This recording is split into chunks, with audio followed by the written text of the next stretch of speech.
Itulah kemuliaan waktu fajar. Jadi Allah sendiri yang menyampaikan, bukan cuma sholat yang penting, semua bacaannya itu langsung didengar, langsung direspon, langsung dipersaksikan. Karena itu ada anjuran bahkan dari Al-Quran, dan ini dikerjakan oleh semua sahabat, saking pentingnya sholat subuh itu, waktu fajar itu, bahkan mereka bangun dan menunggu sebelum tiba fajar. Ada apa di waktu subuh? Apa perbandingannya dengan waktu-waktu yang lainnya? Mengapa sebagian nama yang disematkan di dalam ibadah di waktu-waktu itu justru tidak sama dengan nama waktunya, tapi disebutkan dengan nama-nama yang berbeda? Zuhur kenapa dengan zuhur tidak nahar? Asar kenapa disebut asar tidak masa? Subuh kenapa disebut subuh dan ada dua nama dengan fajar? Ya, kenapa namanya dua? Itu yang coba kita hadirkan di pertemuan kajian kali ini. Mudah-mudahan dari pencerahan yang kita dapatkan di kesempatan pagi ini ada bakal terbaik yang kita bawa pulang setelah menunaikan ta'lim ini insyaallah. Tidak cukup dengan amin, kita mulai dulu ya. Bismillahirrahmanirrahim. Kita mulai Quran surah ke-17 Al-Isra di ayat ke-78. Bismillahirrahmanirrahim. Aqimis salata liduluki syamsi ila ghasaqil laili wa qur'anal fajr inna qur'anal fajri kana mashhuda. Aqimis salat, tunaikan oleh kalian salat dengan sempurna, dengan benar. Penting dicatat, setiap ada perintah menunaikan salat dalam Al-Quran yang salatnya dimaknai sebagai ibadah formal, bukan bermakna doa biasa. Jadi ada salat yang bermakna umum, yaitu doa. Jadi doa itu disebut dengan salat. Karena itu dalam fiqih, as-salatu hiya doa. Salat itu secara bahasa disebut dengan doa, karena isi dari semua salat itu bacaannya semuanya doa. Tapi kalau ada salat yang dimaksudkan ibadah yang kita tunaikan, dimulai dengan takbir, berniat kita, ditutup dengan salam, maka salat yang dimaksudkan ini itu seringkali di Quran kalimatnya dibuka dengan derivasi kata aqama yuqimu. Kalimat salat pertama di Quran Al-Baqarah ayat 3. Alladzina yu'minuna bil ghaibi wa yuqimunas shalah. Al-Baqarah ayat ke-43. Wa aqimus shalah wa atuz zakah. Selalu menggunakan aqama, yuqimu, yuqimuna, aqimi dan seterusnya. Termasuk di Quran surah ke-17 Al-Isra ayat 78. Aqimis salata, menggunakan kata aqim. Apa itu aqim? Aqama, yuqimu, yuqimuna, aqim itu artinya menunaikan dengan sempurna, sesuai dengan ketentuan yang diberlakukan, tegak sempurna. Jadi ketika Allah meminta kita menunaikan salat, salat yang diinginkan itu kata Allah bukan salat biasa saja, bukan sekedar bertakbir kemudian ditutup dengan salam. Ada ketentuannya, ada aturan-aturannya. Karena itu ketika Allah meminta kita menunaikan salat, setelah menggunakan kata aqim, aqimu, yuqimuna, kalimat salatnya menggunakan alif lam. Kalau Bapak Ibu cek silakan, rata-rata ada alif lamnya. Ya, tidak berdiri sendiri. Alladzina yu'minuna bil ghaibi wa yuqimunas shalah, ada alif lamnya. Wa aqimus shalah wa atuz zakah. Wasta'inu bis sabri was shalah, ada alif lamnya. Nah, alif lam itu diantara fungsinya dalam bahasa Arab, ada yang berfungsi sebagai ta'rif. Ta'rif itu seperti artikel the dalam bahasa Inggris. Ya, car itu banyak di luar, mobil. There are so many cars outside. Itu banyak sekali kendaraan di luar. Tapi kalau kita katakan the car, ya, yang ini bukan yang lain. As-shalah, kenapa menggunakan alif lam? Memberikan kesan yang diinginkan itu salat yang sesuai aturannya, salat yang sesuai dengan ketentuannya. Karena itu di era Nabi SAW, boleh dicatat nanti hadisnya riwayat Muslim, nomor hadis 397, yang meriwayatkan nanti sahabat Abu Hurairah radhiyallahu taala anhu, pelaku yang mengalami ini namanya Khalad bin Rafi' Az-Zuraiqi. Dikisahkan datang seorang sahabat ya Nabi sallallahu alaihi wasallam, kemudian dakhala ila al-Masjid Nabawi, kemudian masuk ke Masjid Nabi, fa shala bi jambin Nabi sallallahu alaihi wasallam. Maka ia salat di samping Nabi sallallahu alaihi wasallam, wan nabiyyu fi nahiyatin ukhra min al-masjid. Sedangkan Nabi di sisi yang lain di masjid itu. Kalau diilustrasikan, dia masuk ke masjid, kemudian Nabi di satu sisi yang lain. Kemudian dia salat. Kemudian ketika dia selesai, falamma sallama yaminan wa syamala, thumma atan nabiyya sallallahu alaihi wasallam. Ketika dia salam ke kanan dan ke kiri, lalu mendatangi Nabi sallallahu alaihi wasallam. Faqala, dia berkata, "Assalamu alayka ya Rasulullah." Ya, "Assalamu alayka ya Rasulullah." Kata Nabi, "Wa alaikassalam wa rahmatullah. Irji' shalli fa innaka lam tusalli." Kata Nabi, "Wa alaikassalam wa rahmatullah." Kamu salat lagi karena engkau belum salat. Padahal sudah salam. Fa'ada salatahu, kemudian dia mengulang salatnya. Thumma atan nabiyya, dia datang lagi ke Nabi sallallahu alaihi wasallam. Dia berkata, "Assalamu alayka ya Rasulullah." Dijawab dengan jawaban yang sama. Kata Nabi, "Wa alaikassalam wa rahmatullah. Irji' salli fa innaka lam tusalli." Kamu balik lagi salat karena engkau belum salat. Padahal sudah salam. Maka dia melakukan itu sampai 3 kali. Sampai dia berkata, "Ya Rasulullah, ma uhsinu ghairah." Ya Rasulullah, ini yang bisa saya kerjakan. Kalau ada yang kurang, alimni, mohon ajarkan saya bagaimana sholat yang sesuai aturan yang benar itu. Maka diajarkanlah oleh Nabi, bahkan sejak wudu. Idza qumta ila shalah. Kembali muncul kalimat tadi, aqama yuqimu. Kata Nabi, jika engkau sholatnya ingin sempurna, fa asbighil wudu, maka mulai dengan wudu yang sempurna. Maka biasanya orang kelihatan dari wudunya. Orang yang baik sholatnya itu mulai kelihatan dari sejak wudunya. Jadi kalau wudunya tidak sempurna, buru-buru, yang dibasuh tidak sempurna, itu pasti akan berdampak kepada sholatnya. Setelah itu, thumma istaqbilil qiblah, lalu menghadap ke arah kiblat, lalu diajarkanlah oleh Nabi tata cara sholat mulai dari takbir sampai dengan selesai salam. Nah, sholat seperti ini jika benar oleh kita diikuti, jadi fokus baik-baik di sini, benar-benar diikuti oleh kita aturannya dari mulai wudu sampai dengan salam, maka Allah akan berkenan memberikan 5 kemuliaan yang dicurahkan pada seorang hamba saat di dunia. Jadi kalau pahala di akhirat, pahala sholat kita dapatnya di akhirat. Sekali menunaikan sholat dapat 10 poin. Itu ada di Quran surah ke-6 Al-An'am di ayat 160. Man jaa bil hasanati falahu asyru amthaliha. Siapa yang mengerjakan perbuatan hasanah, perbuatan baik yang punya nilai pahala, maka diberikan nilainya 10. Di dalam Al-Quran, sholat itu disebut dengan hasanah, perbuatan baik yang punya nilai pahala. Itu ada di Quran surah ke-11 Hud di ayat yang ke-114. Aqimis salata tarafain nahar wa zulafan minal lail innal hasanati yudhibnas sayyiat. Tunaikan sholat di pembuka siang sampai akhirnya, sampai ketemu malam. Jadi dari subuh, zuhur, asar, maghrib sampai ke isya. Semua solat itu kata Allah disebut dengan hasanat. Innal hasanat. Hasanat jamak dari hasanah. Jadi solat disebut dengan hasanah. Kalau kita menunaikan solat di Al-An'am ayat ke-160, maka diberikan poin. Poinnya namanya ajrun. Ya, kita sebut dengan pahala. Pahala itu bahasa Qur'annya ajrun.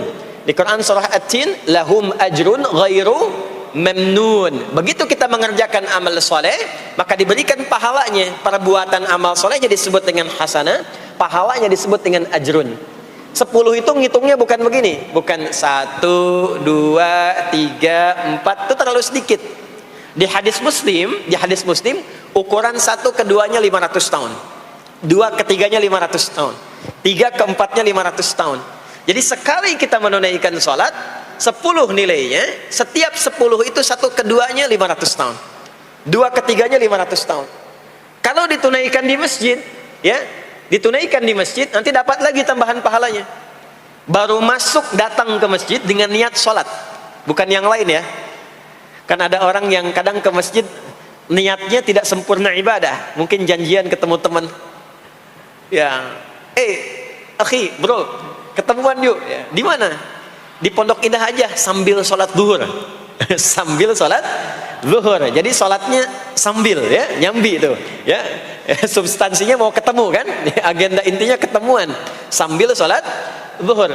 Nah, kalau kita niatkan mutlak untuk ibadah, apapun itu, mau sholat, mau baca Quran, mau i'tikaf, itu baru datang, baru menginjakkan masjid, masuk dengan kaki kanan, baru datang, itu sudah dicatatkan 25 kebaikan, belum apa-ngapain. Jarak satu keduanya tadi 500 tahun, dua ketiga 500 tahun. Kalau dilakukan sholatnya berjamaah, maka dapat tambahan 27, kalikan 27, sudah dapat 10 kali 27 berapa tuh? Ya, 270. Setiap satunya kalikan 500 tahun. Maka sholat di masjid itu bukan main-main. Itu kelihatannya nanti dua. Saat sakaratul maut, pahala itu ditampakkan. Jadi pahala itu bukan sekarang. Pahala itu saat kita pulang. Nanti begitu akan meninggal, ditampakkan itu. Ya, pahala yang telah kita kerjakan itu dalam bentuk amal yang diridhoi oleh Allah. Makanya orang-orang yang rajin beramal saleh, ya, hasanahnya banyak, itu hidupnya tenang. Karena dia merasa tenang, jiwanya pun tenang. Ketika pulang pun dia berada dalam ketenangan. Itu yang menjadikan dia kadang senyum. Ada orang yang akan meninggal itu senyum. Ya, sedang baca Quran, ada yang sedang duduk, ada yang sedang ngaji, ada yang sedang sholat. Saking tenangnya, panggilannya pun tenang. Quran surah 89 ayat ke-27 sampai ayat 30. Ya ayyatuhan nafsul mutmainnah, hei jiwa-jiwa yang tenang, irji'i ila rabbiki radiyatan mardiyah, cepat pulang, aku sudah ridha dengan amalmu, engkau pun akan ridha dengan pemberianku. Fadkhuli fi ibadi, masuk golongan hambaku. Ibad itu jama' dari kata abdun. Abdun itu adalah nama bagi hamba yang senantiasa memperbanyak ibadah. Ketika dia ibadah punya hasanat, maka dikonfirmasi saat pulangnya, ditampakkan hasanatnya, ditampakkan hasil pahalanya. Itu yang menjadikan, pernah dengar Sayyidah Asiyah, Siti Asiyah? Siapa beliau? Istrinya Fir'aun kan? Ya, kan ada kisah viral dalam Al-Quran. Ketika beliau akan dieksekusi oleh Fir'aun, la'natullahi alaihi, Fir'aun itu akan mengadab, akan menghukum istrinya sendiri, Sayyidah Asiyah. Ketika akan disiksa dan sudah diikat dalam tiang itu, akan disiksa, maka beliau berdoa, Siti Asiyah itu, dan doanya diviralkan di Al-Quran. Rabbi bnili indaka baitan fil jannah wa najjini min fir'auna wa amalih. Ya Allah, aku telah berislam, mempertahankan akidahku saat ini sampai dengan sekarang. Maka mohon ya Allah, berikan kepadaku anugerah di surga nanti, bangunkan satu istana di surga, dan selamatkan aku dari buruknya siksa Fir'aun, sehingga menjadi tanda bagi orang-orang yang akan beriman, bahwa beriman itu menyenangkan. Maka apa yang terjadi? Saat sakaratul maut itu ditampakkanlah oleh Allah istana di surganya, maka dia tersenyum. Dalam senyum itu Fir'aun kan gak ada imannya, jadi gak ada koneksinya. Maka mulai menghardik, kata Fir'aun, ini perempuan mau dieksekusi kok malah senyum. Dia nggak tahu kalau dalam keadaan itu surganya sedang ditampakkan, istananya ditampakkan. Maka meninggallah beliau dalam keadaan sedang menatap istana surganya, ya, dan berhasil wafat dalam husnul khatimah. Dan Fir'aun tidak mencelakai, tidak menghukum, tidak menyiksa beliau itu kecuali dalam keadaan sudah wafat, ya, ini tak terasa lagi. Itulah orang-orang yang saleh, orang-orang yang punya banyak hasanah, ditampakkan sakaratul mautnya, lalu dihisab, nanti baru dikonfirmasi. Maka sekarang diberitakan sebagai ilmal yaqin, saat sakaratul maut diperlihatkan sebagai ainal yaqin, saat masuk nanti ke surga dirasakan sebagai haqqul yaqin. Maka ada ilmal yaqin, ainal yaqin, haqqul yaqin. Itulah yang menjadikan kita sering berdoa supaya semua kegiatan dunianya menjadi hasanah, dan di akhirat dikonfirmasi lagi hasanahnya. Ada di Al-Baqarah surah kedua di ayat ke-201. Wa minhum may yaqulu rabbana atina fid dunya hasanah wa fil akhirati hasanah wa qina adzabannar. Nah, perbuatan hasanah yang pertama itu salat. Jadi ketika kita salat ada pahala. Pahala itu urusan akhirat. Nanti ketika meninggal dapat. Itu bekal pulang. Kita gambarkan nih supaya nggak bingung ya. Yuk, kita ilustrasikan sejenak ya. Bismillah. Bapak Ibu kelihatan ini ya? Hah? Ibu kelihatan Bu ini? Ah, alhamdulillah, alhamdulillah. Ini pejuang subuh belum ditulis sudah kelihatan ya. Alam itu kan yang kita tinggali, kita rasakan, dan nanti yang kita yakini ada 3 kan. Ini sering saya sampaikan belakangan ini di beberapa kesempatan. 1, sekarang ada yang disebut dengan ardun, al-ard, yang kita terjemahkan dengan bumi tempat kita tinggal sekarang. Ya, sekarang kita ada di mana? Di Masjid Pondok Indah ya. Bagian dari bumi. Ini di bumi. Sifatnya disebut dengan dunia. Jadi dunia itu asalnya bukan nama alamnya, tapi lebih kepada sifatnya. Ya, dunia dari kata dana, yadnu, dunuan, wa dunyaan. Artinya sesuatu yang cepat, sesuatu yang fana, sesuatu yang rusak, yang hilang. Jadi semua sifat kehidupan kita di tempat ini itu berlangsung cepat. Ya, kayaknya baru kemarin ketemu, sekarang sudah ketemu lagi. Kayaknya baru kemarin kenalan teman SD, sekarang sudah saling punya cucu. Ya, dan semua sifatnya rusak. Ini gelas kalau didiamkan, besok-besok kotor, rusak. Baju kalau didiamkan gak diapa-apain, rusak. Ya, kendaraan kalau didiamkan semewah-mewahnya gak diapa-apain, rusak. Itulah dunia. Kenapa diperkenalkan viral dunianya dibandingkan dengan bumi dan ardonnya? Untuk memberikan kesan yang kuat kepada jiwa kita. Hei, jangan sampai terjebak dengan kehidupan dunia yang sementara yang ditinggalkan. Jangan memperebutkan sesuatu yang rusak. Jangan berselisih pada sesuatu yang hilang. Ya, kan sekarang banyak orang aneh ya, memperebutkan sesuatu yang pada akhirnya yang diperebutkan itu rusak sendiri. Ya, memperebutkan sesuatu, berselisih pada sesuatu yang akan ditinggalkan, kan sama-sama meninggal. Untuk apa memperselisihkan sesuatu yang akan ditinggalkan? Kok bisa berantem, berselisih, saling mencela pada sesuatu yang sama-sama akan ditinggalkan? Itulah kenapa sering dipopulerkan dengan nama dunia. Dunia, ingat ya, kita tinggal di dunia ini. Maksudnya apa? Hei, hidupmu sementara. Hei, terkadang kita lupa bahwa itu akan berlangsung dengan cepat. Saat nanti meninggalkan tempat itu, ada tempat lain yang akan kita kunjungi. Setelah dunia apa? Belum ke akhirat. Ada waiting room dulu. Nah, sini ada waiting room. Tempat nunggu sementara sebelum nanti ke alam yang ketiga. Namanya disebut dengan kubur. Afala ya'lamu idza bu'thira ma fil kubur. Surah apa itu? Surah Al-Adiyat, surah ke-100 di ayat yang ke-9. Namanya kubur. Sifatnya disebut dengan barzakh. Ya, alamnya barzakh. Bainahuma barzakhul la yabghiyan. Barzakh itu pemisah. Bukan alam yang sesungguhnya berkehidupan, bukan. Sementara aja pemisah dari alam yang lain. Jadi sekat yang tak nampak sekatnya, tapi memisahkan dua yang berbeda, itu disebut barzakh. Bapak Ibu, kalau kita pernah lihat di lautan, atau orang diving, menyelam ke laut, atau kita lihat misalnya suka ada program di YouTube ya, tentang lautan itu, kan air yang tembus ke laut itu, dari mana-mana kan, dari sungai menyatu. Pernah lihat? Ada bagian lautan tertentu yang nggak nyambung tuh arusnya antara kanan dengan kirinya. Ikan yang di sini nggak bisa tembus ke sini, begitu ke sini balik lagi, sini balik lagi. Nah itu barzakh namanya. Barzakh pemisahnya, nggak kelihatan, tapi memisahkan dua bagian yang tidak menyatu. Bainahuma barzakhul la yabghiyan. Alam ini kenapa disebut barzakh? Karena dia memisahkan antara kehidupan di bumi dengan sifat dunia dengan kehidupan di alam yang ketiga, namanya akhirat. Akhirat.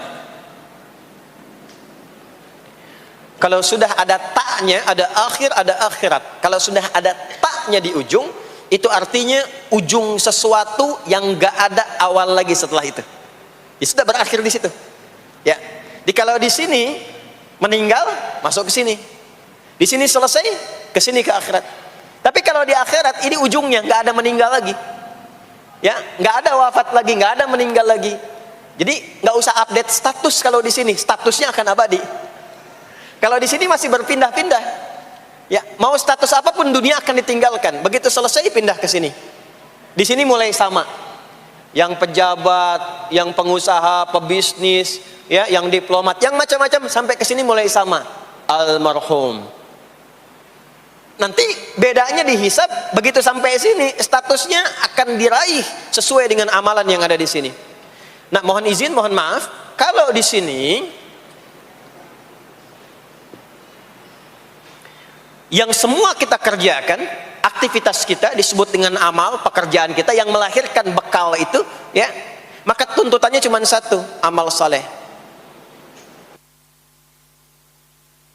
Pastikan semua amal perbuatan yang kita kerjakan soleh. Soleh itu artinya dipandang baik oleh Allah, singkatnya begitu. Kalau makan dengan cara yang soleh, yang Allah senangi.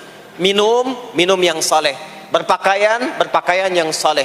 Bekerja, bekerja yang soleh.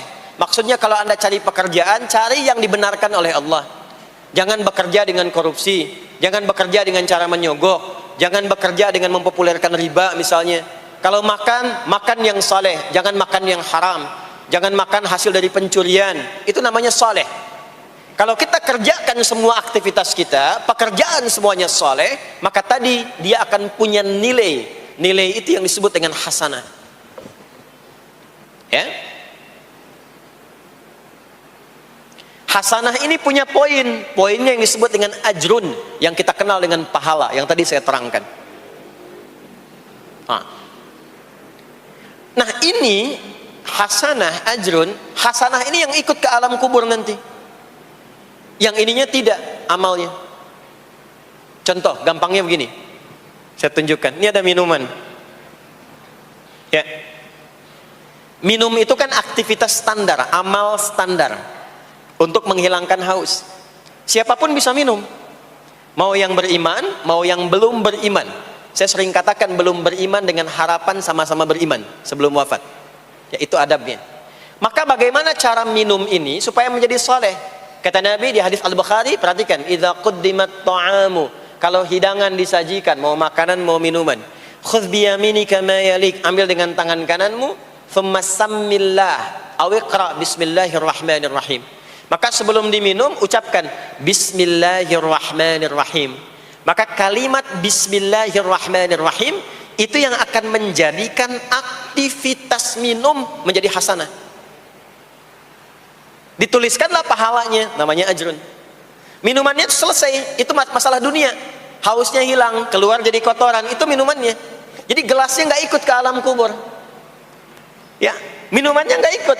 Yang ikut apanya? Ini hasanahnya. Jelas sampai sini? Karena itu semua aktivitas yang kita kerjakan dalam berkehidupan itu pasti ada pedoman dalam Al-Quran dan hadis detailnya untuk membimbing semua aktivitas kita menjadi soleh. Pedoman itulah yang sering kita kenal dengan nama doa namanya.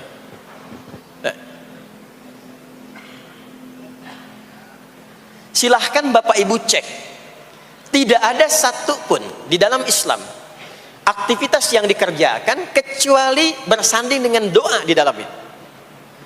Coba cek ya. Bangun tidur sudah ada doanya? Sudah. Makan ada doanya? Berpakaian ada doanya? Dan kalau kita mau jujur, itu semua aktivitas doanya nggak sama. Bangun tidur dengan mau tidur sama nggak doanya? Bahkan urusan ke masjid nih, masuk masjid ada doanya nggak? Kakinya diatur kan? Kanan. Keluar masjid ada doanya. Doa masuk dengan keluar sama nggak? Beda. Ada yang mau ke toilet ya, masuk toilet, kakinya diatur nggak? Kaki apa masuknya? Kiri. Keluar? Ada doanya nggak? Nah, perkara ke toilet pun bisa jadi amal soleh. Karena semua yang dikerjakan dalam Islam itu bernilai. Allah itu ingin mendidik kita, jangan sampai melakukan sesuatu yang tidak ada manfaatnya. Dan kalau sudah ada manfaat, jangan tanggung. Jangan hanya jadikan kegiatan itu terbatas pada satu alam saja. Dunia dapat tapi alam kubur gak dapat. Dunia dapat tapi akhirat gak punya bekal. Gimana nanti pulang ke akhiratnya? Ya? Saya mau tanya sebentar. Maaf ya. Kita yakin gak bahwa kita akan meninggal? Saya ulang. Yakin gak akan meninggal? Baik. Sekarang pertanyaannya. Kalau sekiranya meninggal, pindah alam atau tidak? Pindah kan? Makanya diumumkan di Masjid Raya Pondok Indah, inna lillahi wa inna ilaihi rajiun, telah meninggal dunia, telah meninggalkan dunia.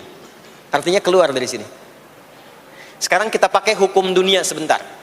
Biasanya begini, kalau orang pindah tempat, walaupun ada di satu alam, itu pasti butuh bekal.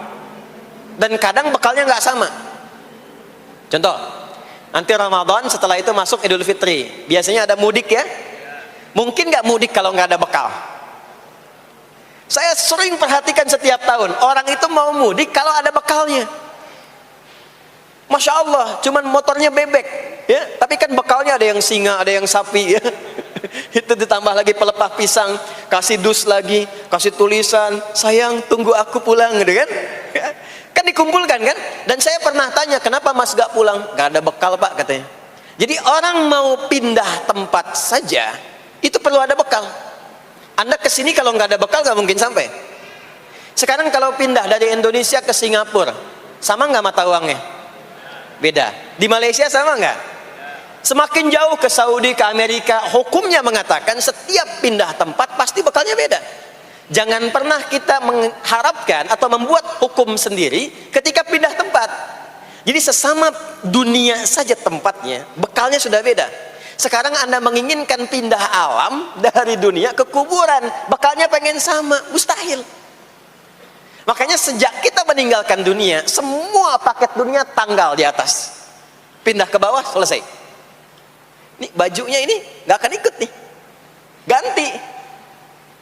Ya namanya kafan kan, dan di kafan itu sudah nggak ada kantongnya. Coba dicek tuh, ada kantongnya nggak kan kafan tuh? Nggak ada. Dan ini nggak akan dibawa nih, handphone yang bagus lagi dipakai ngerekam nih, nggak akan ikut. Ah saya mau dipakai aja, ntar kalau malaikat nanya man robuka, nih sudah pernah ikut kajian. Rombongan Ustaz Adi. Ya beda, ini beda alam. Maka yang ikut apanya? Yang ikut tuh hasanahnya, value-nya, nilai kebaikannya. Ini yang kita yakini, ini yang kita imani.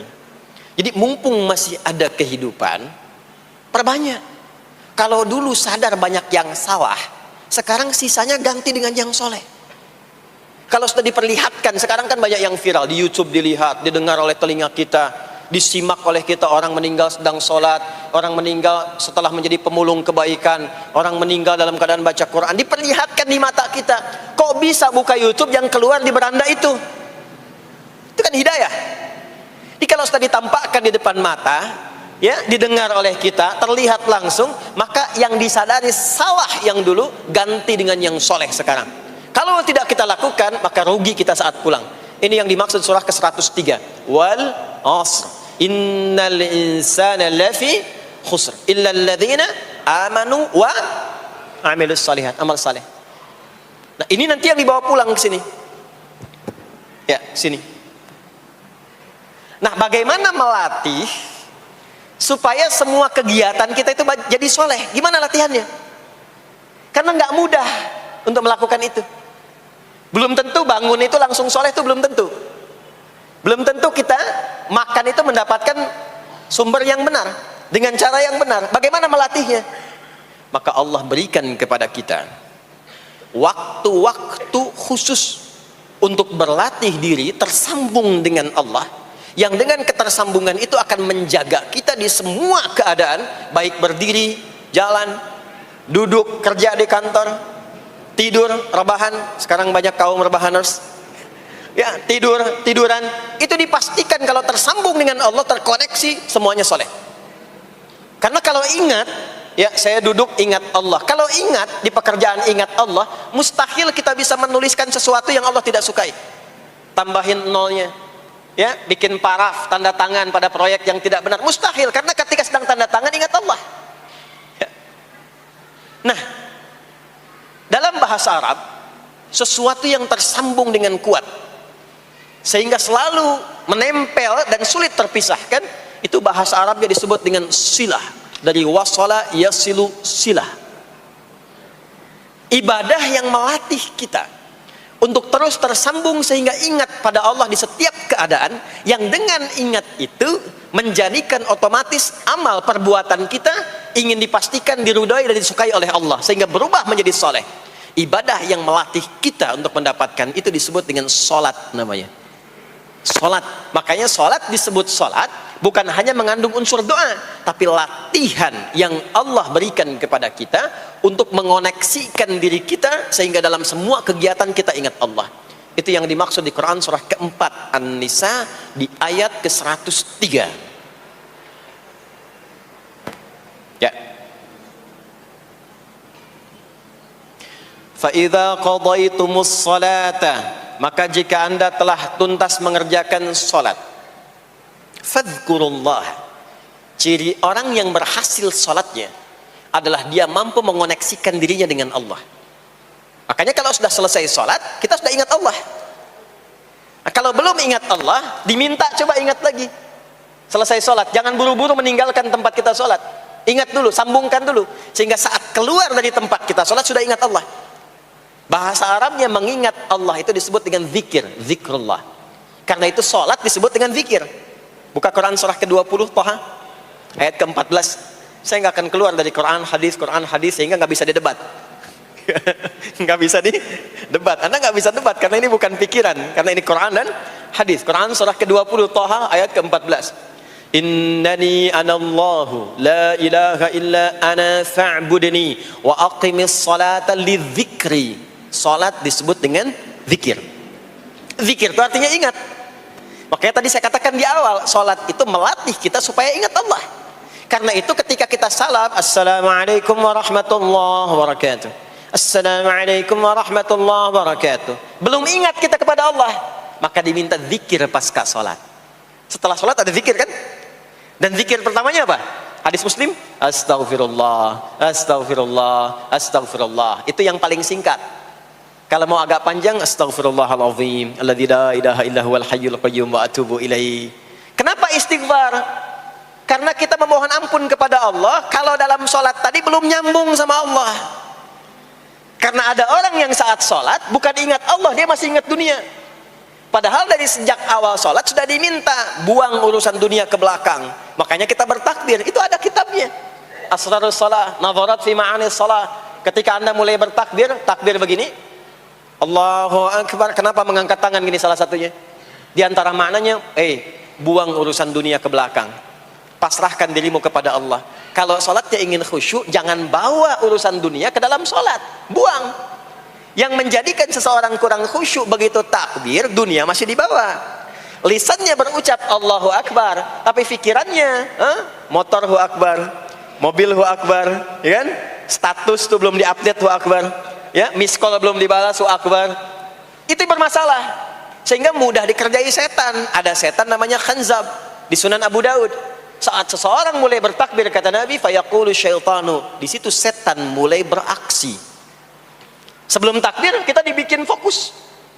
Anda silahkan praktekkan. Kalau mau sholat rasanya fokus. Tapi mulai bertakbir Allahu Akbar, setan mulai beraksi, kata Nabi. Udhkur kada, udhkur kada. Ingat ini, ingat itu. Hatta la yash'ural musalli kam rak'atan yusalli. Sampai ada orang sholat yang tidak sadar berapa rakaat sedang menunaikan sholatnya. Subuh berapa rakaat tadi? 2 diucapkan, tapi ketika dipraktekkan ada yang 3. Ada yang 1. Ya, ada yang begitu. Ada, tapi di hati saya gitu ya. Nah ini, makanya setelah kita sholat, salam, assalamualaikum, assalamualaikum, itu kita mencoba menyempurnakan dengan apa? Istighfar dulu. Kalau tadi ada yang belum tersambung. Setelah itu apa? Kita sambungkan. Allahumma antas salam, subhanallah, alhamdulillah, Allahu Akbar. Makanya dilatih 33 kali. Sekali belum nyambung, 2 kali. 2 kali belum nyambung, 3 kali. 3 kali belum ingat, 4 kali. Masa iya sih sampai 33 kali belum ingat juga? Bapak nama siapa? Joni. Siapa Pak? Joni. Siapa Pak? Joni. Siapa Pak? Apa enggak dengar saya Joni? Itu baru 3 kali. Ini kita 33 kali menyebutkan subhanallah. Masa enggak nyambung juga? Alhamdulillah 33 kali. Masa enggak syukur juga? Dilatih. Kalau sudah terkoneksi, inilah dia. Fadhkurullaha qiyama. Bangun dari sholat, bangkit. Selesai sholat, mau kerja, mau kemanapun, ingat Allah. Jadi nggak ada istilahnya keluar masjid tertukar sendal, tuh nggak ada. Ada di sini yang tertukar sendal? Banyak. Insya Allah tidak ya. Kalau ingat Allah tuh nggak mungkin tertukar. Jadi begitu Anda akan menggunakan yang punya orang lain, sadar tuh, astagfirullah, Allah mengawasi, bukan punya saya walaupun mirip. Ya, walaupun mirip. Ya, pakai yang punya kita, itu akan diarahkan. Tapi kalau nggak ingat ada yang mengawasi, nggak ingat ada yang lihat, nggak ingat akan dihisab. Mana ya tadi?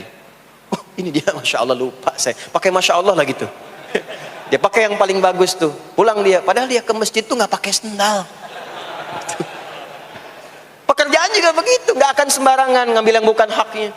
Kerjakan proyek yang tidak benar. Demi Allah, kalau di Indonesia ini muslinya benar semua sholatnya, makmur.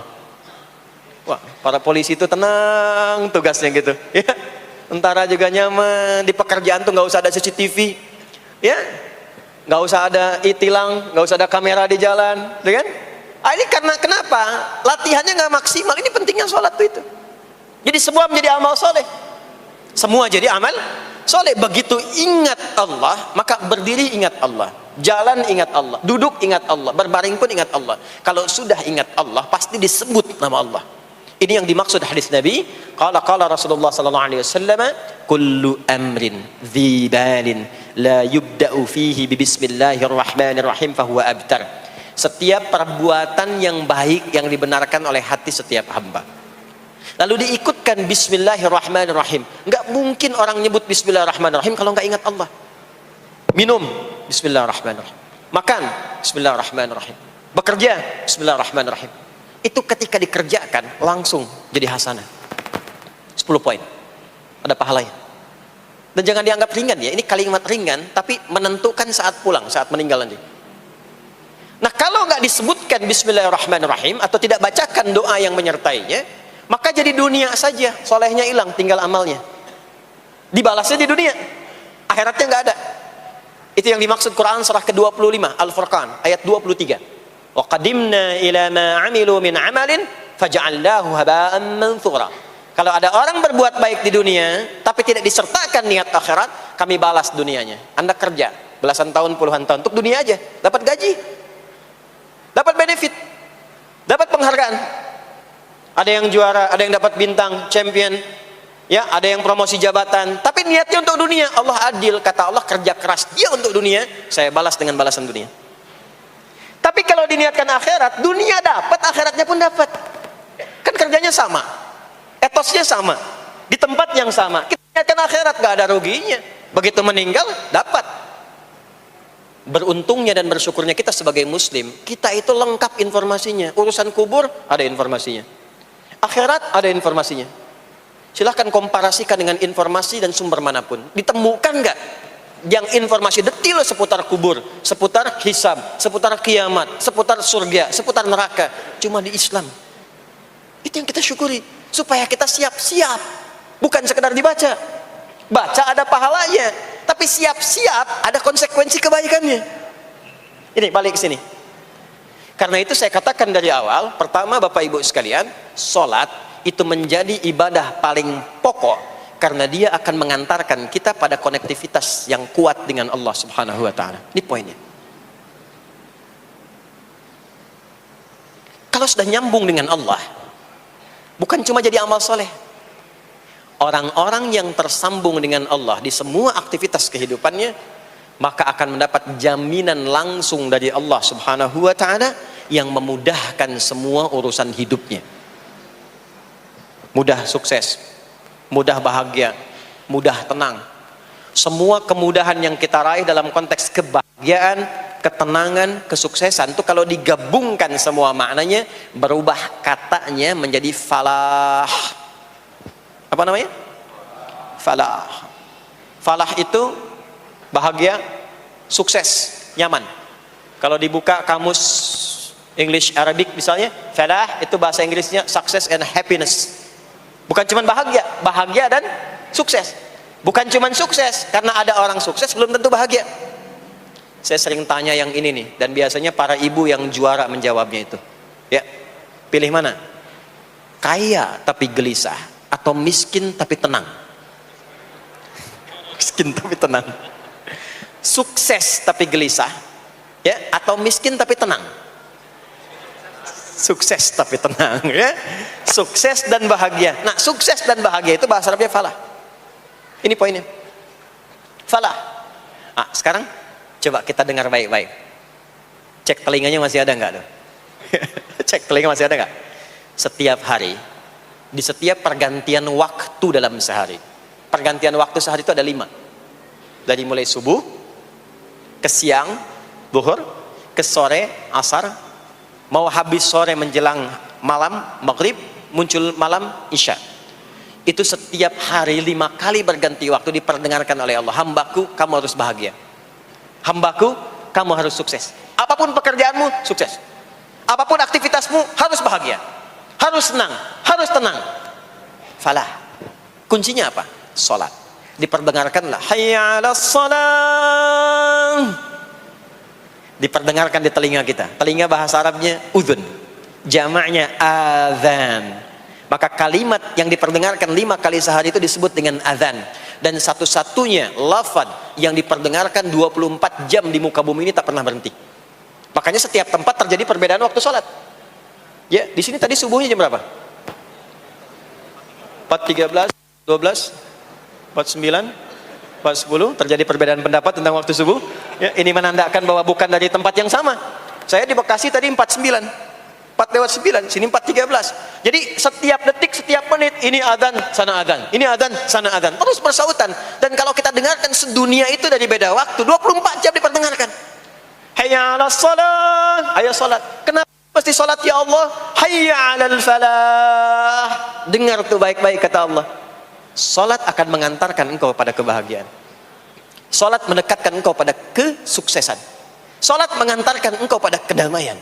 Makanya kalau orang salat pasti tenang hatinya. Kalau nggak percaya silakan. Salat itu diantara manfaatnya mendatangkan ketenangan.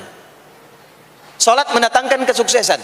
Karena itu salat bukan hanya ibadah yang diwajibkan pada umatnya Nabi Muhammad SAW saja, tidak. Semua nabi dan rasul yang pernah bertugas di bumi itu semuanya salat dan meminta umatnya salat. Hanya memang kita yang paling sempurna menunaikannya, caranya. Ya, dulu umat nabi-nabi lain juga salat. Contoh, Nabi Musa salat.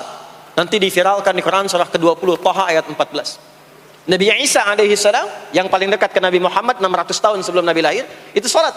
Beliau salat. Diviralkan di Quran surah 19 Maryam ayat 31 sampai 33. Ya, sampai ke 33-nya wa ja'alani mubarakan aina ma kuntu wa awsani bis shalah. Salat. Siapa lagi? Nabi Zakaria. Nabi Zakaria itu kapan beliau mendapatkan berita gembira akan punya anak? Saat salat. Jadi berdoa, masuk ke mihrabnya Maryam, melihat Maryam punya banyak keistimewaan, maka beliau salat di mihrabnya itu. Di Quran surah ketiga Ali Imran ayat 38 sampai 39. Hunalika da'a Zakaria rabbah qala rabbi habli min ladunka dzurriyyatan thayyibah innaka sami'ud du'a.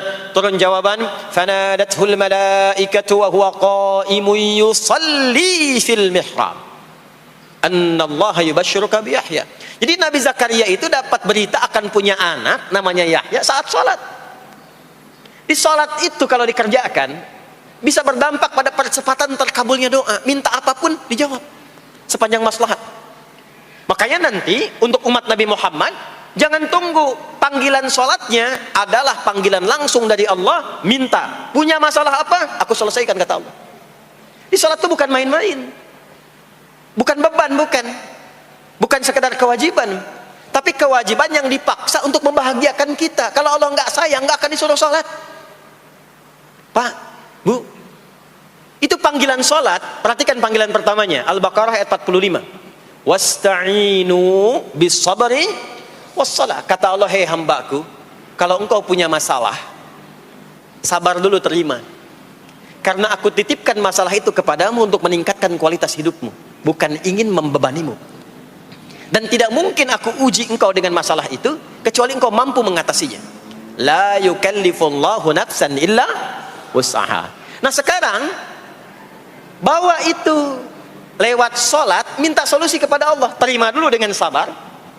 Setelah itu belajar untuk meningkatkan kualitas hidup, dan bawa lewat sholat, minta solusi.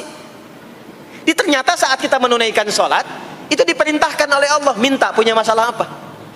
Makanya kita katakan, begitu Allah perintahkan wasta'inu bis sabri wassalah. Hei, kalau punya masalah terima dengan sabar, minta tolong, minta solusi kepada Allah lewat salat. Maka ketika kita minta, kita robah kalimatnya dari wasta'inu, kata perintah, menjadi bentuk permohonan, fi'il mudhari. Iyyaka na'budu wa iyyaka nas. Itu ketika Anda mengucapkan iyyaka na'budu wa iyyaka nasta'in, fikihnya begini, ucapkan di lisan, hadirkan dalam hati dan pikiran kita masalah apa yang sedang kita rasakan. Minta kepada Allah solusinya. Minta. Jadi bukan sekedar diucapkan. Karena hadis qudsinya berbunyi begini, hadis qudsinya. An Abi Hurairah radhiyallahu taala anhu qala, qala Rasulullah sallallahu alaihi wasallam, qala Allah azza wa jalla, Allah berfirman. Saya langsung saja ke bagian kalimat iyyaka na'budunya. Idza qala al-'abdu, kalau seorang hamba berkata dalam salatnya, iyyaka na'budu wa iyyaka nasta'in, ya Allah, sekarang hamba salat kepadamu, ibadah hanya kepadamu, seperti yang kau perintahkan. Maka hamba memohon kepadamu, ya Allah, seperti yang kau janjikan. Wa iyyaka nasta'in. Lalu hadirkan dalam benak kita, ya Allah, engkau maha tahu sebelum hamba ungkapkan. Hamba punya persoalan ini. Mohon kepadamu, ya Allah, hilangkan semua masalah itu. Berikan hamba solusi yang terbaik. Berikan hamba keberkahan darimu. Itu sekilas hadir dalam jiwa kita. Maka apa yang terjadi? Qala Allah azza wa jalla, dijawab kalimatnya itu, hadza baini wa baina 'abdi wa li 'abdi ma sa'al. Ini perjanjian antara aku dengan hambaku. Kalau hambaku benar sholatnya sampai kalimat ini, apapun yang dia mintakan sekarang, aku akan kabulkan. Sepanjang itu ada maslahat untuk dirinya. Dicontohkan itu oleh Nabi Zakaria. Beliau itu minta saat berdiri, Pak, bukan saat sujud. Dimulai dari berdiri. Nanti akumulasinya saat sujud. Itu berdiri aja, kalau benar mintanya dikabulkan. Tidak menunggu selesai sholat. Dan ada fikihnya, nggak sembarangan, ada fikihnya nanti. Ada fikihnya, ya, ada tuntunannya. Alhamdulillah. Poinnya adalah sholat itu solusi. Makanya jangankan Nabi yang tadi saya sebutkan, Nabi Ismail, itu saking pentingnya sholat, wasiat beliau yang diviralkan di Al-Quran untuk semua keluarganya, sholat. Ada di Quran surah 19 Maryam ayat 55. Wa kana ya'muru ahlahu bis salah. Kata Allah, dan tercatat Ismail itu pernah berwasiat meminta semua keluarganya, hei, sholat. Jadi kalau kita mau urut sampai ke atas, semua sholat.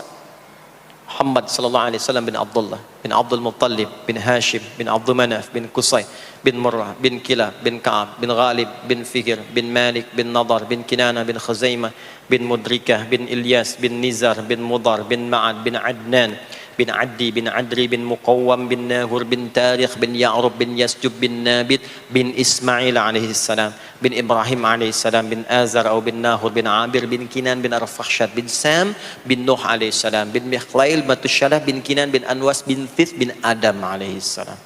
Semua salat. Coba ulangi itu. Semua salat.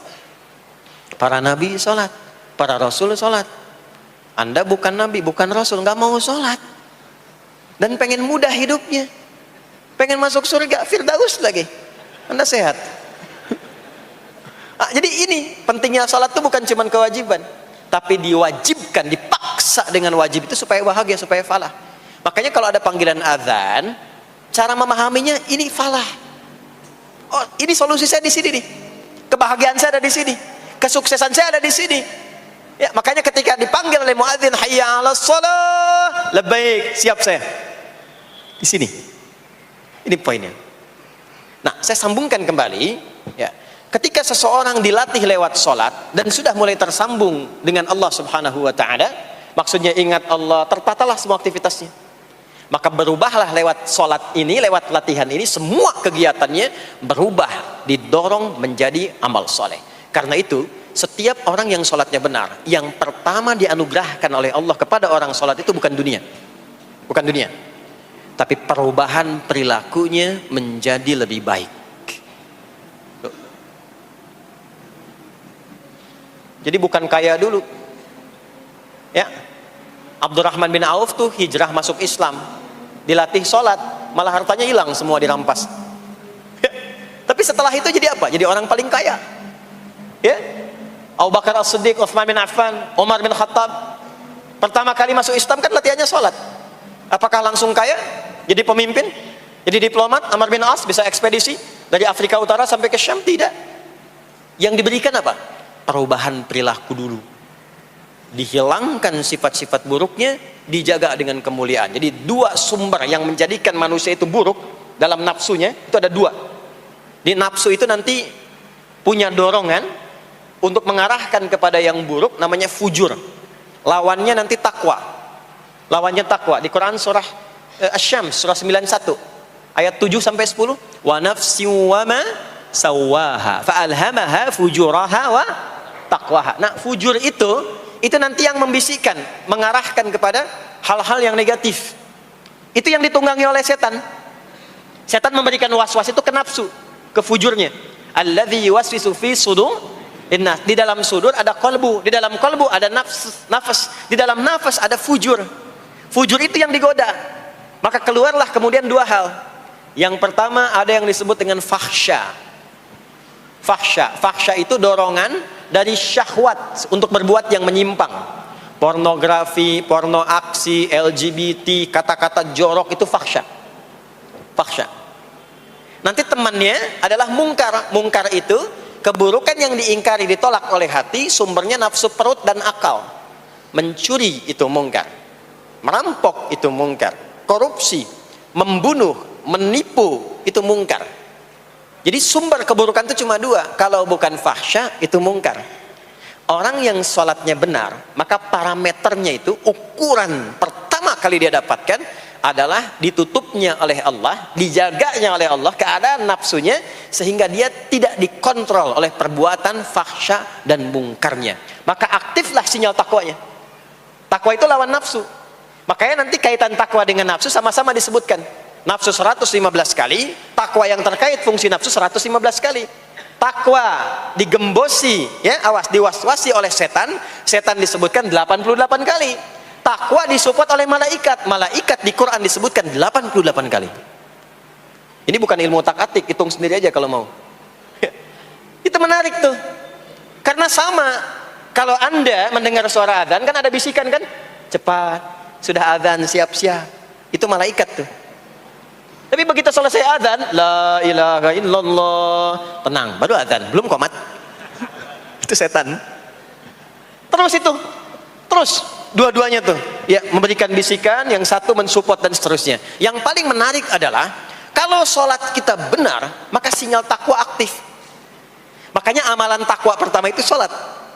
Setelah beriman, amalan takwa pertama sholat. Al-Baqarah ayat 2 dan 3. Dzalikal kitabu la raiba fi hudal lil muttaqin. Siapa muttaqin, orang takwa di situ? Ayat 3-nya, alladzina yu'minuna bil ghaibi wa yuqimunas shalah. Jadi kalau sholatnya aktif, takwanya aktif, sinyalnya aktif, sinyal itu yang akan menutup fahsya dan mungkar. Maka turunlah Quran surah ke-29 ayat ke-45. Utlu ma uhiya ilaika minal kitabi wa aqimis shalah. Kita hafal tengahnya, innas salata tanha 'anil fahsya'i wal munkar. Maka kalau orang sholat tidak akan berbuat fahsya, tidak ada lagi yang melambai laki-laki. Allah, ini ada laki-laki yang laki-laki, perempuan-perempuan. Nggak ada lagi tontonan-tontonan pornografi.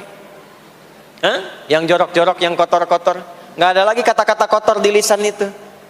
Karena lisannya dilatih untuk mengucapkan yang baik-baik. Allah, sami Allahu liman hamidah, subhanallah, alhamdulillah, Allahu akbar. Makanya pasca sholat tuh berubah. Maaf ya, Allah tidak memberikan kepada Nabi Muhammad SAW tongkatnya Nabi Musa, mukjizatnya Nabi Isa, apalagi Nabi Ibrahim dan selainnya. Tapi Allah turunkan Al-Quran kepada Nabi Muhammad SAW, lalu dipraktekkan Quran itu pertama lewat sholat. Anda tahu apa yang terjadi? Nabi Muhammad itu diutus oleh Allah dalam lingkup masyarakat yang sangat terbelakang dan hatam kriminal. Jadi kriminalnya bukan dikerjakan, hatam. Dan nyaris tidak kenal kebaikan, makanya disebut dengan jahiliyah. Kalau Bapak Ibu tanya di zaman Nabi, ya maaf, ada pezina? Bukan cuman ada, hatam, perfeksionis zinanya. Itu. Membunuh itu, ya, mabuk, Mabuk, ada orang mabuk kekinian di zaman jahiliyah, pemabuk amatir itu 5 kali sehari mabuknya. Yang amatir. Jadi kalau baru mabuk sekali, 2 kali, itu coba-coba. Amatir itu 5 kali. Pembegal. Ya, sekarang kita dengar berita ada begal ini itu. Ah, jahiliyah itu sekampung begal semua. Kampung Gifar. Tapi Allah menghendaki Rasulullah latih lewat salat. Apa yang terjadi? Berubah jahiliyah itu, berubah menjadi khairu ummah. Umat terbaik yang paling teladan, yang menginspirasi, yang pernah berkehidupan di bumi. Sampai persaksiannya dari Allah langsung, turun Quran surah ketiga Ali Imran ayat 110. Kuntum khaira ummatin ukhrijat linnas. Jadi kalau ada orang dermawan, itu yang paling dermawan. Kalau ada orang sabar, itu yang paling sabar. Kalau ada pasar yang paling ideal, itu yang paling bagus. Berubah itu. Ya. Kenal Abu Dzar Al-Ghifari? Oh, yo, kenal. Enggak. Abu Dzar Al-Ghifari itu nama aslinya Jundub bin Junadah. Di antara pemimpin begal di zamannya. Dari kota Ghifar. Ghifar itu kampung begal asalnya. Ya, hamukumullah. Masuk Islam. Datang ke Mekah. Bertemu dengan Rasulullah. Begitu masuk Islam, kata Jundub bin Junadah, ya Rasulullah, ausini au kama qala, berikan saya nasihat. Kata Nabi, pulang sekarang. Kata beliau, enggak, saya mau umumkan keislaman saya depan Ka'bah. Kata Nabi, jangan lakukan. Sekarang orang masih belum tahu tentang Islam, nanti marah kamu dipukuli. Kata beliau, ya Rasulullah, saya ini membegal terang-terangan, masa bersyahadat sembunyi-sembunyi? Maka keluar ke depan Ka'bah, dia katakan, ya ma'asyara Quraisyin, hai semua orang Quraisy. Datang orang, ushidu bi annahu la ilaha illallah wa anna muhammadar rasulullah. Aku bersaksi, syahadat la ilaha illallah muhammadar rasulullah. Kalian mau apa? Dipukulin sampai pingsan. Sampai ketika akan diteruskan, ada riwayat mengatakan datang Sayyidina Ali bin Abi Thalib, ada yang mengatakan Sayyidina Hamzah, ya, bin Abdul Muttalib radhiyallahu ta'ala anhuma jami'an. Datang menyampaikan, jangan teruskan. Kalau ini meninggal, ini wafat, kita akan celaka karena kafilah kita akan lewat desa Ghifar. Kalau lewat Ghifar gak akan berhasil niaga kita, katanya. Ya, karena akan dihabisi semua ini orang Ghifar. Maka dibiarkan pergi, pulang. Tahu apa yang terjadi? Begitu Nabi hijrah ke Madinah, dikagetkan dengan suara kaki yang berdecak kencang. Bang, bung, bang, bung, bang, bung. Ternyata ada berita gembira. Sekampung begal Ghifar itu masuk Islam semuanya. Berubah jadi baik. Untuk menginspirasi generasi kemudian, maka dipopulerkanlah oleh beliau kunyahnya dengan nama daerahnya. Sayalah Abu Dzar Al-Ghifari. Al-Ghifari itu maksudnya apa? Dulu saya ini berasal dari Ghifar, kampung saya kampung begal. Cuma karena saya masuk Islam, diajarin sholat, diajarin baik, sekampung baik semua. Ya. Makanya orang-orang Arab setelah itu, bahkan non-Arab, kalau datang memperkenalkan daerahnya. Imam Al-Bukhari, itu nama aslinya bukan Al-Bukhari. Nama aslinya Muhammad, punya bapak namanya Ismail, punya kakek namanya Ibrahim, kakek buyutnya Al-Bughirah, yang buyutnya Al-Bardizbah, tinggal di kecamatan Ju'fah, Kabupaten Bukhara, Provinsi Khorasan, sekarang negaranya Uzbekistan.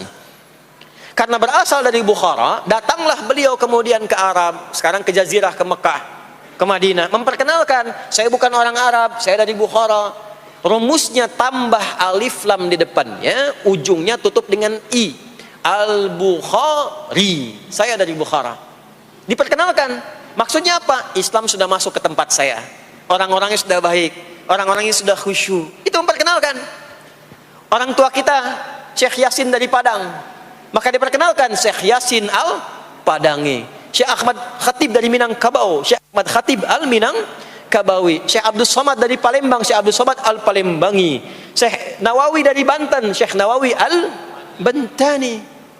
Ya, nanti ada Pak Ghafur dari Pondok Indah, ya, Masjid Raya Pondok Indah, datang ke Mekah umrah haji, ana Ghafur al Masjid Raya al Pondok Indahi, gitu.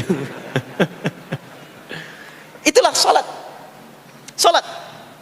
Jadi salat itu merubah keadaan kita lebih baik.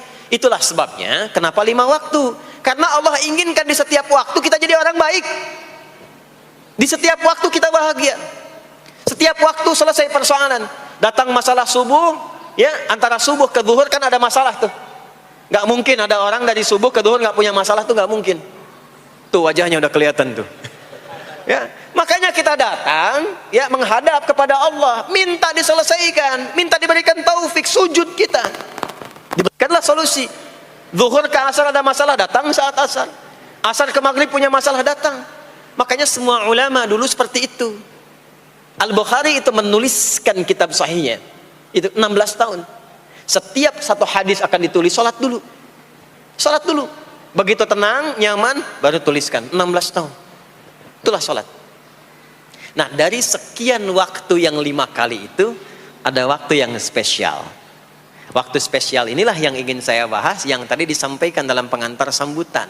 Jadi ini inti yang mau saya katakan. Ini barusan muqaddimah tuh. Barusan muqaddimah. Baik. Kan kita sholat berapa kali sehari? Kita hitung. 1, subuh. 2, zuhur. 3, keempat, yang kelima, isya. Berapa jumlah rakaatnya? 17. Baik ya. Itu nomor telepon untuk koneksinya. Koneksi kita dengan Allah nomornya catat ya. 24434. Ya. Kalau ditanya berapa nomor koneksi dengan Allah? 24434. Subuh 2, zuhur 4, asar 4, maghrib 3, isya 4. 5 waktu kan? Baik. Di 5 waktu ini kita dijaga, diinginkan menjadi hamba yang baik, bahagia, nggak lekat dengan masalah, tuntas semua. Saking sayangnya Allah sama kita. Kalau nggak sayang nggak disuruh sholat. Itulah sebabnya ketika diperintahkan menunaikan waktu sholat, diberikanlah gambaran waktunya. Tapi yang jadi persoalan kita sekarang yang akan dibahas, di antara sekian waktu itu ada waktu-waktu yang spesial. Ada waktu-waktu yang spesial. Dari mulai subuh ke isya itu ada yang dispesialkan oleh Allah karena ada bonus berlipat di dalamnya. Waktu apakah itu? Mari kita bacakan dulu mulai dengan Quran surah kedua ayat 238. Paling kanan sebelah atas di mushaf standar. A'udzubillahi minasyaitonirrajim. Bismillahirrahmanirrahim. Mohon izin saya agak lambatkan sedikit ritmenya karena ini inti yang mau kita bahas. Tadi muqaddimah makanya saya percepat ya. Hafizu 'alas salawati was-salatil wusta wa qumu lillahi qanitin. Hafizu. Kalau Bapak Ibu lihat mushaf terjemah, diterjemahkannya dengan jagalah. Jagalah itu ihfazu, hafidha yahfaz. Tapi kalau ada alif setelah hafizu, itu berarti fi'il madhinya, past tense-nya, akar kata kerjanya hafadha, yuhafidhu. Alifnya mufa'alah, bermakna saling. Jadi mengartikannya begini, hafizu 'alas salawati. Hei, hendaklah kalian saling menjaga waktu sholat. Kalau saling itu sendirian atau banyakan? Banyakan. Jadi kalau bapak di rumah ada 5 orang, bapak, ibu, dan 3 orang anak, maka jangan sholat sendirian pak. Ingatkan anaknya, ingatkan istrinya. Istri bangun duluan, ingatkan suaminya. Makanya waktu sholat itu, maaf, jangan cuma disandarkan pada azan yang kita dengar di masjid, harus hafal.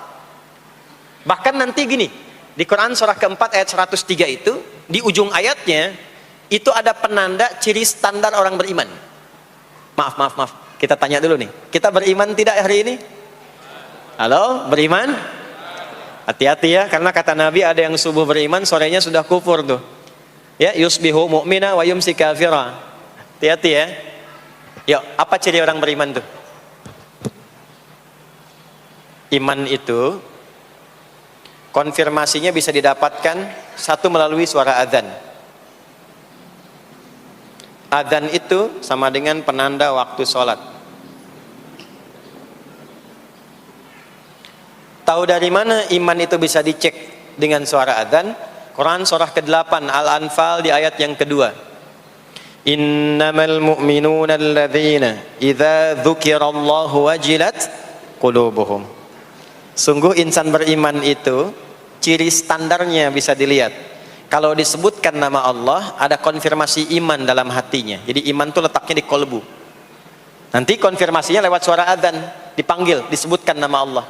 Makanya disebutkan nama Allah 5 kali dalam sehari untuk mengecek iman ada nggak dari subuh sampai isya. Ya, Allahu Akbar, Allahu Akbar. Ada getaran di hati kita, sudah azan. Nah, itulah iman. Itulah iman. Makanya orang yang punya iman dengan yang belum punya iman akan beda getarannya. Ini hanya dimiliki oleh orang yang punya iman saja. Yang belum punya iman nggak bisa, nggak punya itu.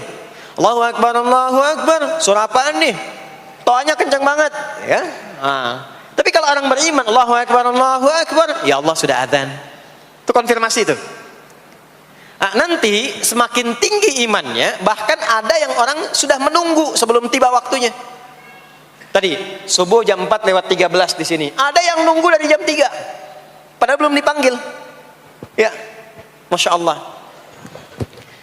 Di Bekasi 4:09. Allahu Akbar, Allahu Akbar. Azan. Ingat dia. Nah, itu ciri beriman. Cuman imannya standar. Jadi bukan iman yang kuat. Standar. Kuat belum, lemah tidak. Allahu Akbar, Allahu Akbar. Jam 4:09. Jam 3 sudah bangun. Nunggu itu. Iman yang kuat. Masya Allah. Ada yang baru subuh dan nunggu isya. Tunggu. Kuat. Ada yang sudah qomat, sudah la ilaha illallah, belum kepanggil, dipanggil 4:09, dia baru bangun jam 9:04.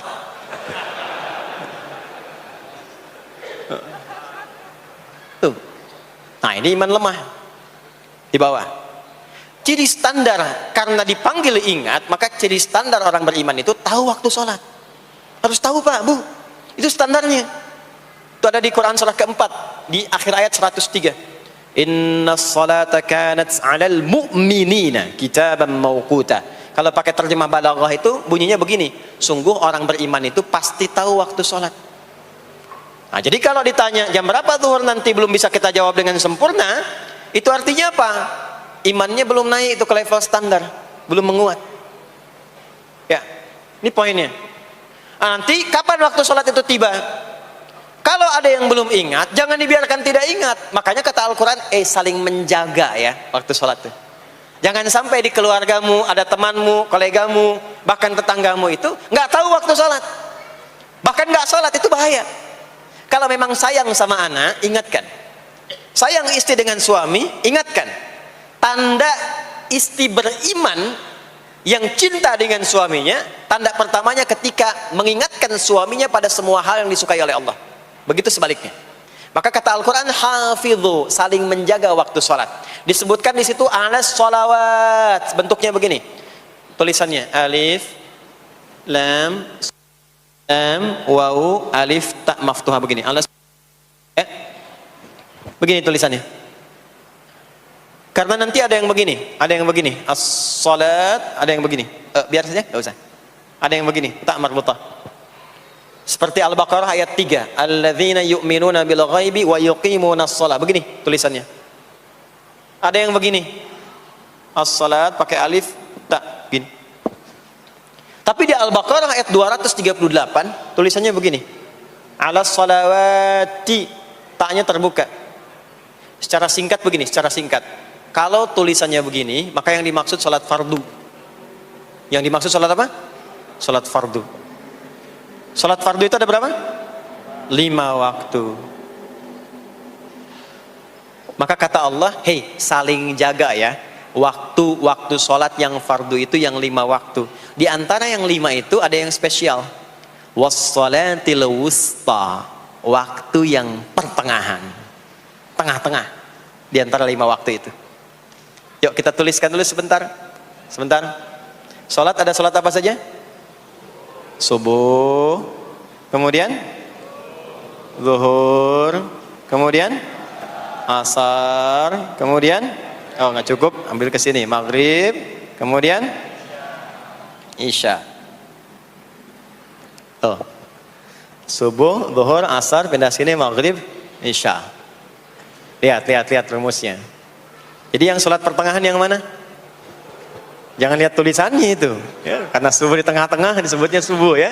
Sholat pertengahan yang mana? Asar apa subuh? Subuh apa asar? Apa dalilnya? Kita pakai dalil. Nah, sholat pertengahan itu disebutkan oleh Nabi itu ada dua.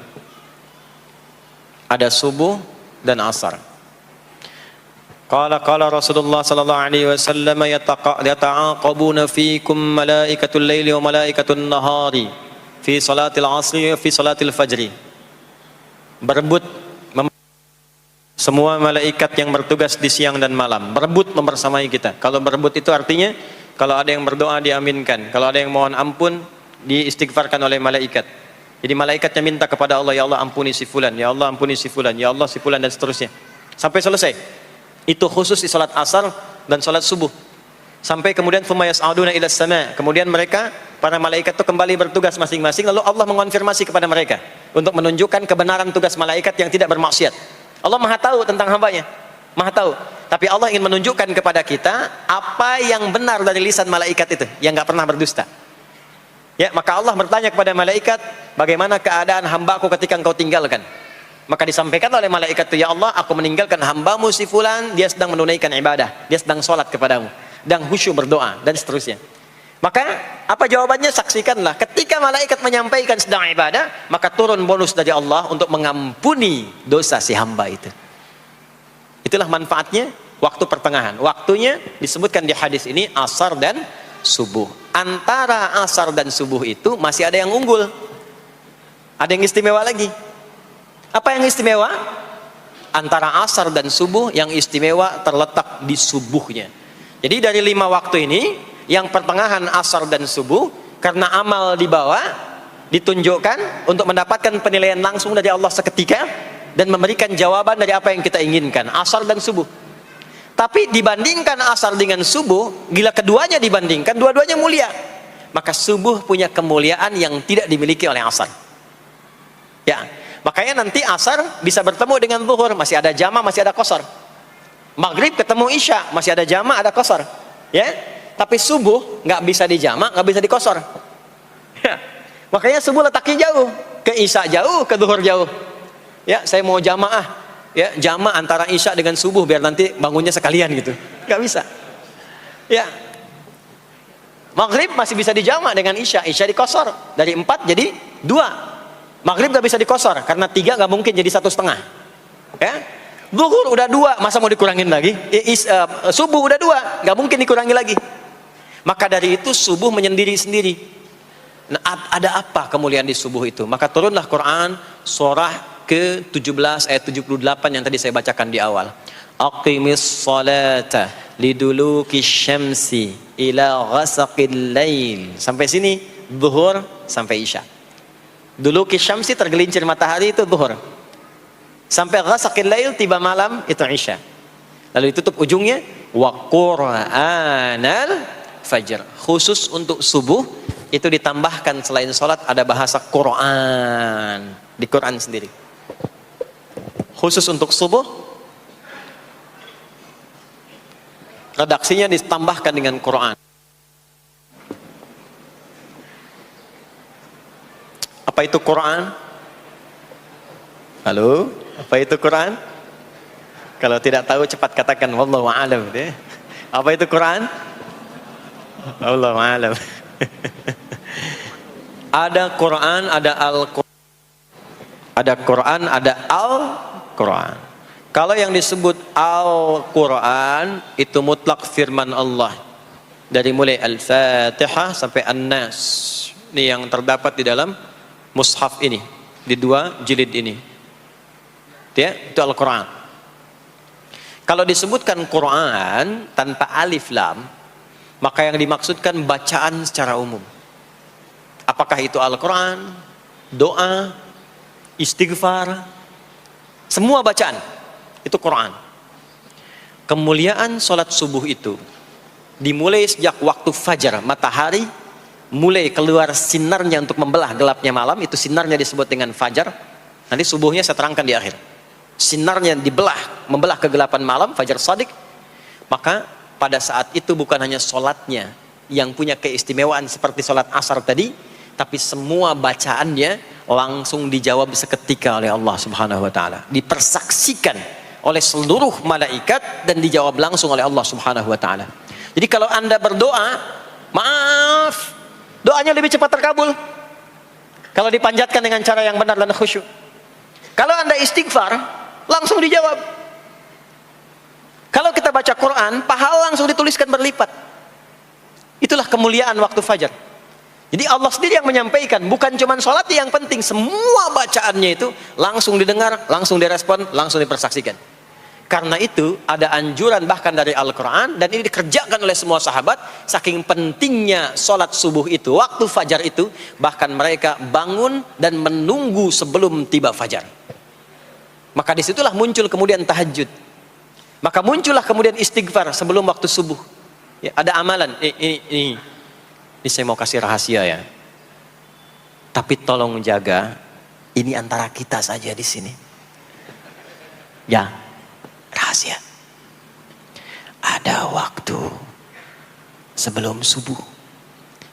Cuman 15 sampai 20 menit kurang lebih. Ingat ya, kalau dikonversi sekitar 15 sampai 20 menit waktunya. Namanya waktu sahar. Sahar, jamaknya ashar. Jamak itu karena setiap hari oleh Allah dikasih itu. Sahar, jamaknya ashar. Rahasianya di mana? Bapak Ibu, ini waktu yang paling cepat untuk terkabulnya doa. Anda mau minta apa saja, hadisnya qudsi. Ibadi, kata Allah, hambaku, siapapun yang bermohon sekarang aku kabulkan, yang minta aku berikan. Wa man istaghfara li ghafartu lah. Siapa yang minta ampunan, istighfar, aku ampuni dia sekarang juga. Baik. Bapak Ibu begini, saya tanya nih, kalau ditawarkan minta apa saja diberi. Ya. Terus minta ampun juga diampuni. Pilih mana? Minta apa saja diberi, mau minta apa saja, atau mau minta ampunan istighfar? Pilih mana? Jujur aja, kalau ada proyek nilainya 100 miliar, ya, ada utang 1 miliar belum ditutup, terus suruh minta apa saja diberikan. Pilih mana? Minta 100 miliar, potensi dikabulkan, atau minta diampuni dosa? Pilih mana? Pilih salah satu, nggak usah dua-duanya. Oh, ada tawaran dikasih 100 miliar atau diampuni dosa, pilih mana? Ampuni dosa. Pelan banget ya. Kata ibu kalau bisa dua-duanya gitu. Coba, kalau ada rumus begini, Anda disuruh memilih apakah dunia dan seisinya atau memilih ampunan Allah, maka pilih ampunan Allah. Karena nanti ada rahasia yang kedua. Banyak rahasia ini. Ada rahasia istighfar. Istighfar itu kalau sudah menyatu dengan jiwa kita, sudah terbiasa maksudnya. Biasa istighfar, dan jadi karakter, jadi kebiasaan. Bukan hanya pasca sholat, di mobil istighfar, di kantor masuk istighfar, sudah kebawa, udah refleks itu. Faidah keutamaan untuk orang yang rajin istighfar itu ada dua. Satu, diampuni dosanya oleh Allah, yang cirinya nanti akan dijaga dari maksiat. Ya, bukan maksum, karena maksum itu untuk para nabi. Untuk para nabi dan rasul. Manusia nggak ada yang maksum selain nabi dan rasul. Maksudnya apa? Diberikan petunjuk oleh Allah untuk menjaga diri. Sehingga ketika dosanya diampuni, dia nggak berbuat dosa itu lagi. Mata biasa melihat yang tidak baik. Tobat, diampuni dosa mata itu, cirinya adalah mata nggak senang lihat yang nggak baik lagi. Itu dosa mata diampuni. Ciri tobat diterima. Maka istighfar itu menggugurkan dosa-dosa dan menjaga kita dari perbuatan salah. Yang kedua, orang yang sudah terbiasa beristighfar, itu doa cepat dikabulkan, bahkan sebelum ia memintanya dan memohonkannya. Di sebelum melafazkannya, itu bisa terjadi Allah sudah mengabulkannya. Itulah kemuliaan istighfar. Nah, orang-orang yang istighfar, menunggu waktu datangnya fajar, itu mendapatkan kemuliaan langsung dari Allah, sampai dikatakan di Al-Quran, disebutkan sebagai orang-orang yang akan menghuni taman surga, yang sekarang sedang beraktivitas di dunia. Itu ada di Quran surah ke-51 ayat 15 sampai 18. Yang istighfarnya di ayat 18. Ya, jaminan surganya ayat 15, 16, 17-nya tentang tahajud. Innal muttaqina fi jannatin wa 'uyun akhidhina ma atahum rabbuhum innahum kanu qabla dhalika muhsinin. 17-nya, kanu qalilan minal laili ma yahja'un, bahkan nunggu waktu sahar, nunggu subuh, tahajud dulu. Kemudian 18-nya, wabil ashari hum yastaghfirun, istighfar. Sampailah tiba dia waktu fajar subuh. Ya. Itu selesai dia istighfar, dapat kesempatan subuh, salat dulu 2 rakaat. Itu saking tingginya waktu itu, nilainya kata Nabi melebihi dunia dan seisinya. Melebihi dunia dan seisinya. Masya Allah. Makanya muncul kemudian sabda Nabi, raka'atul fajri khairum minad dunya wa ma fiha. 2 rakaat subuh ini daripada dunia dan seisinya. Itu asalnya di sini. Jadi memang subuh itu masih diperjuangkan. Dan subuh itu generatornya, kalau subuh sudah bisa konsisten, yang lainnya ikut. Subuh itu kalau sudah konsisten, subuh ke masjid jamaah, subuh jamaah, bangun tahajud, istiqamah, istighfar. Itu kalau subuhnya sudah bagus, yang lainnya ikut. Ya. Makanya ada kaum yang sekarang sangat khawatir jumlah orang Islam kalau salat subuh itu seperti salat Jumat. Sangat takut itu. Ya, ada ini viral kisahnya, viral. Saya nggak ceritakan pun Anda bisa dengar. Ya, jadi ada golongan orang Yahudi yang selalu mengamati jamaah salat subuh umat Islam. Dan dia melihat, ya, ketika mulai ramai, dia mulai katakan, kenapa Anda selalu mengamati itu? Ya, sebab kami lihat kalau jumlah jamaah subuhnya sudah seperti salat Jumat, itulah kemakmuran, kebangkitan dan kebaikan umat Islam akan tumbuh kembali. Jadi akan berpengaruh kepada yang lainnya.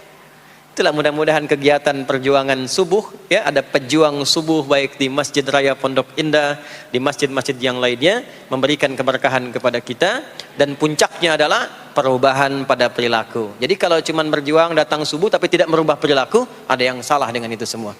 Ada yang tidak tepat, ada yang belum sempurna. Itu yang bisa kita sampaikan sebagai kajian pembuka kita di kesempatan kali ini. Mudah-mudahan ada manfaat yang bisa kita dapatkan. Kesimpulannya adalah salat adalah inti amalan kita yang bisa merubah alur kehidupan kita dunia dan akhirat. Salat kunci kebahagiaan, salat kunci kesuksesan, salat kunci datangnya rahmat Allah Subhanahu wa taala.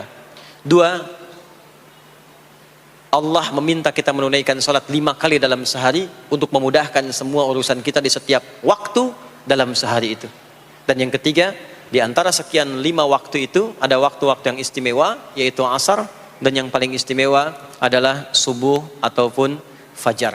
Mudah-mudahan kita bisa konsisten menunaikan dan menjaga waktu salat itu sampai kita pulang kepada Allah dalam keadaan husnul khatimah.